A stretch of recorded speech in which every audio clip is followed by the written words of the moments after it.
Arestado sa Maynila ang 4 na lalaki kabilang ang 2 minor de edad dahil sa panggagahasa umano sa isang dalagita. Balita hatid ni Jomer Apresto. Napayakap na lang ng mahimpit ang babaeng ito sa kanyang 17 anyos na anak habang nasa loob ng istasyon ng pulisya sa Maynila. Ang dalagita kasi pinagtulungan umanong gahasain ng 4 na lalaki sa Binondo, Maynila nitong nakaraang linggo. Ang isa sa mga sospek, kaibigan pa raw ng biktima.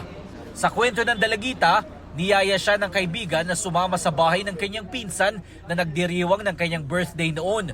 Doon daw siya nilasing umano ng mga sospek. Nung nahilo na po ako, sinubukan ko po tumayo. Kaso yung katawan ko po talagang bumibigay na. Bigla po akong hinila ng kaibigan ko, papunta po doon sa taas, doon po sa may kwarto. Tapos doon niya po ginawa yung pangaano po sa akin. Narinig daw ng mga pinsan ng sospek ang iyak ng biktima.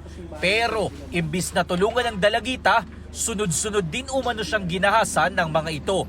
Pagkatapos, muli raw siyang nilasing at sabay-sabay na ginahasa ng mga sospek. Nung nalasing po ako, doon po nila akong pinagsabay-sabay na galawin.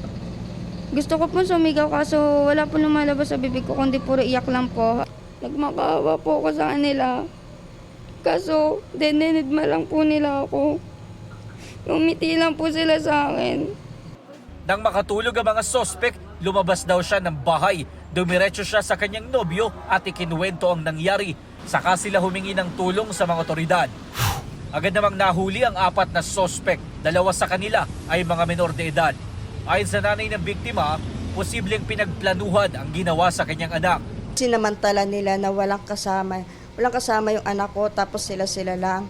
As in pinagplanuhan, pinilit pa inumin. Sa ngayon ay nasa kustodiya ng Delpan Police Station ang 2 sa mga sospek na sinampahan na ng reklamong rape. Dinala naman sa DSWD ang 2 pa. Di po totoo yun, sir. Sa korte na lang po kami bahala magpaliwanag. Sina-check natin kung may mga previous records na sila kung meron man silang kinasangkutan na krimen.